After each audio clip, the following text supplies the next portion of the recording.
You guys are hilarious. We've been recording. All right. All I do is laugh. Okay. We are back. Woo! Another episode of Serving You. There was no support for her on that That's one. How okay. dare you? I'm used to it. I wanted to give her her moment to shine. Thank you. Well, it is her topic today. So, Holler. topic time. Melissa, give it to us. Okay. Give it to us straight. We're, Give it to us raw. I was going to say straight. You're not used to that. Let's go squiggly. Okay. What is it, college for you again? Yeah, right. Flashback. My topic for today is the stigmas associated with serving. All Now, I right. know we kind of touched on it in the servitude one, but there's more than just one stigma. There's a few stigmas with the industry. And I feel like with any industry, there's stigmas. Like I was thinking about you, Jeff, you know, as being a comic, a stand-up comic for your profession. Do people take you seriously or do they always think you're full of shit? Like, is that a stigma that comes with the industry? To be fair, people thought I was full of shit way before I started stand-up comedy. So you might have been made for the industry. No, I mean, I think people are always think I'm ready to joke or like if I'm at a party, I'm going to be the lively party one. And I'm like, sometimes I just want to chill and relax. You don't have it to put on. Yeah, the amount of times people are like, say something funny and I'm like, pay me. Good answer. It's like, Yeah, so stigmas. I'm a professional. Right? I feel like with serving, we get stigmatized as well. And I feel like the biggest stigma is that as a server, you're uneducated and you're doing this because you have no other options and, you know, you couldn't do any better. And I feel like this comes, like the worst offenders are educated white women, which blows my fucking mind because you never would have guessed that demographic would look down on me as a fellow female, but I feel it time and time and time again in a restaurant, and I don't like that. I think when we just touched on, I briefly touched on this in another story, right? In another episode where we talk about the ladies from Stetson Law. We're like, we're like, what do you really want to do? Exactly. As opposed to like, I'm in a 4-star restaurant making good money. Thank you. At a 4-star hotel, like, I'm doing okay. I'm doing great, and this is where I choose to be. Like, I wasn't forced. Yeah, and they're like, but what do you want to do? And I was like, why can't this be what I want to do? Yeah. That even came from my family. Like, I was from like a educated family, an architect, engineer, psychotherapist, and they're like, oh, you're a server. So I'd be like, yeah, I'm a fucking server, but who gives a shit? I stand on my own 2 feet. Yeah. So that is the first stigma. The second one I'd like to discuss is that sometimes as a server, when you see certain tables walk in, we want to label them and be like, oh, they're Canadian. I don't want them. Which, first of all, in a great if you know moment in the industry, we're not proud of this in the industry. But Canadians and Canadians are actually two different groups of people typically. For the record, I have no idea what they're talking about. I am pure and innocent as the freshly fallen snow. He's so full of shit. He knows exactly what this reference is. Because it's widely known in the industry. But it's a stigma. Thank you. And that's my point, is with that being said, I have gotten some of my best tips from Canadians. I've gotten some of my best tips from people who come in all dirty from just putting in fucking 8 hours of hard ass work. But they see you doing a good job, whether it's serving or digging a ditch or cleaning a toilet, and they appreciate that and they show it with their money. So that's my topic. Your thoughts? Well, I think people who work hard for their money and then go out and spend their money, I think they appreciate good service more because they appreciate a hard day's work for earning your money, right? Right. So I think that where a lot of blue-collar people will tend to think they're not going to tip as well. No, blue-collar. But they appreciate hard work, and if you're putting in hard work and they see you're busy, right? I think they appreciate it more because they've been putting in a hard work that day. Does that make sense? Maybe that's what the connection is that the more professional, the people in the offices and the ones in the suit and ties, maybe that's it. They can't relate to, because I'm telling you, when you're serving and you're busy and I I mean, I could have 5 or 6 tables at one time. It's like having 5 or 6 families all at once as a busy person who's trying to coordinate and juggle and time and do all of this multitasking.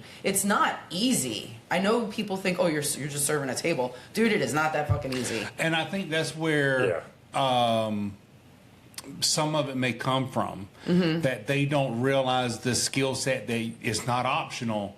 You have to have a certain skill set to be a server. A good one, at least. I think it's a bit ironic that people who work in an office or, white collar, that they don't realize that, in order to do that job effectively, you have to be a project manager. You have to manage your time wisely. You have to have great organizational skills. You have to have superb communication and social skills. See? I don't think that a lot of people who haven't actually been in the trenches realize. People say, well, how hard can it be to write an order down, give that order to the kitchen make it, and then bring it out? How hard is that? Well, if you have one person at one table, sure, that's very easy, but do that for, how many tables do you typically have in your section?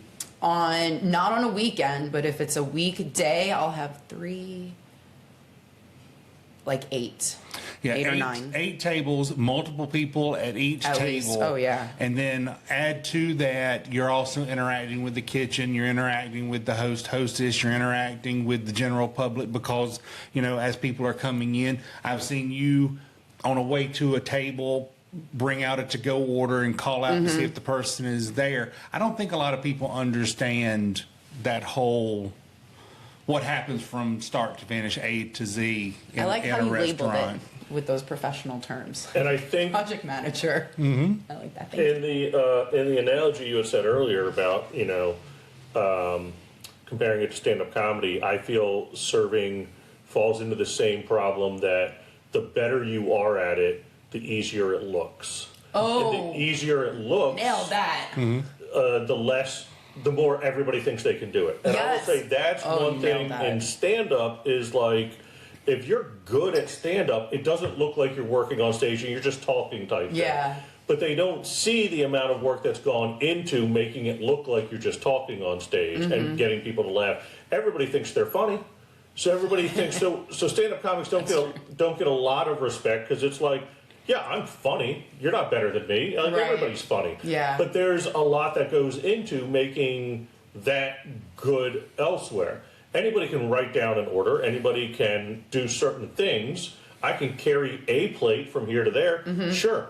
Carry 5 plates without it smashing all onto each other while, carry 3 drinks in your hand, but also remember where it's all going.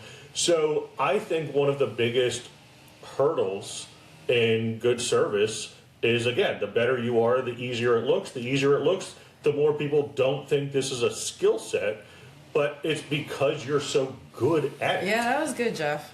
That was good recognition. And let's give an example because examples drive home the thought. Hold on. Just like Matt tip today. Examples drive home the thought. the example. I just said that, Jeff. Anyway, so if you do not know, you should check it out. But Jeff produces a show called Wigs and Wit. It is 3 drag queens versus 3 comics. And how many times, and being a drag queen, I do not know anything about being a drag queen. I do know I have utmost respect for drag queens to do what they do. Oh, yeah. One, It's a they're lot of tough. time. And then on top of that, the outfits and the makeup and the wigs Right. and, the whole get up and getting ready and, blah, blah, blah, blah. But how many times, and in case you don't know much about the show, at the end of the show, the winning drag queen and the winning comic, they switch. The comic does a lip sync. The drag queen does 5 minutes of stand-up. How many times has the drag queen come up to you afterwards and said, oh my God, that was hard. But That was That's funny. hard. That's one of my. And also, how many times has someone said, I think this happened a few months ago where after like a minute and a half, the drag queen was like, okay, that's my 5 minutes. And we're like, well, it's been a minute and a half. She's like, nope, I'm done. And that's one of the reasons I did that at the finale, is because also the comic, I want the stand-up comic to respect drag queens a little bit, drag queens to respect comedy, because it happens on both sides of it. So a drag queen 2 minutes into having to tell jokes and create 5 minutes is a long time on stage. I bet it is. With no music and nothing really to help. And around minute 2, typically a drag queen will be like, how long's this been? Yeah, right. But then on the flip side of that, every comic, when they lip sync a song, think like, I love this song. I can do this song. We all sing along in the radio. I can do this. But what you don't realize is, like, when you're hitting the third verse of a song and you're on stage and everybody's looking at you and you're like, there's 3 verses and there's a chorus after this, and I make them stay on stage for the whole song they chose because they need to learn. Really drive it home. But it is one of those. But they realize that drag queens are very good at lip syncing because they've done a lot of work on it, and they can make a song that's 4 minutes feel like 2 minutes because it's entertaining. And a comic is really good because they can make a 5-minute set feel like 2 minutes because you're laughing and you're having a good time through it. And servers can make it look like they're just writing stuff down and bringing it out to you. Oh, but it's so much more. But without you realizing that, like we talked about before, you're spinning plates, right? So all you're doing is spinning plates and keeping them all up, but you're running, well, if I put their order in now, then that's going to come out here. They wanted appetizers, so I'll put the appetizers in first, and then I'll put this table's order in, so that way I can get appetizers out, and then while kitchen's working on this. But also, not just in our section, what are we thinking about? We're thinking about the whole table, because while you're taking an order, you can see somebody like, oh, somebody else is taking a 13 tops order right now. I better get it in quick. So now it's like, you don't say that to the table, but it is one of those you're like, you want to go ahead and give me that order now? Because I want, and sometimes you do. Like, listen, no, that's real. I know you want more time, but also I want to get your food in. And that's, you're not just paying attention to your 8-table section. You're paying attention to a restaurant on knowing if this goes in now, that's going to bog down the kitchen, which is going to put you guys behind. What can I do to? So it's a lot of spinning plates to keep them spinning. And the better we do it, it just looks like, oh, those are just plates on a pole. That's easy. Anybody can just put plates on a pole. But no. It's a lot of little touches to make everything seem seamless. And your problem is you're good at it. No, thanks. It's a bad problem to have. I'll take it. But what was the first stigma? I had something else on that. Remind me the first stigma? Oh, yeah. People... that was how they looked down upon you? Yeah. I had a fun moment with... my sister-in-law. So my brother did 20 years in the Coast Guard, and so good for him, very respectable. And then they visited one time, and I was like, "Oh, I'll take you to the restaurant I work at." So I took him to the fine dining restaurant at the fancy hotel, and then it was just one of those because to my sister-in-law, I think she thought, her husband's brother is just a server. And I think that there's the justa in front of it. And then I was like, hey, here's the hotel I work at. Here's the restaurant I work at. And she was like, oh. And I was like, and I make as much as my brother does. And she was just like, oh. Yeah. This is what you do. And I was like, yeah. I don't but who cares? Like, my bills are being paid. This is done. This is done. Like, who cares how it's coming? But also, put a little respect on my name. I've worked hard to get up to this level type thing. But it was one of those, I didn't realize that she may have had Justa in front of it until I saw her reaction. And then it was like, oh, I don't think you've been respecting me a lot for a bit. And I think I've started going through that again with her on being a stand-up comic. But then I think of late, that has changed in the last couple of years. Would you like to tell the audience about what's the card game that we were playing a couple of years ago and the cards that she played? We played Cards Against Humanity. Yes. Oh. And I forget exactly what, I'd have to look it up, but it was like, I had put down the card and everybody was playing to me, and her answer, I didn't know it was hers at the time, I thought it was Matt's, was, I'm a garbage comic who should kill himself. I'm a sad clown who who should kill himself or something like that, and I was like. Oh my God. Man, I can't believe this is obviously the winner because it's so personal and rude. And Carrie was like, that was me. Oh my God. Like, There's a lot of truth said in sarcasm. Yeah. People say stuff and then laugh and act like, and I'll be like, no, I think you just fucking meant that. You just laughed about it.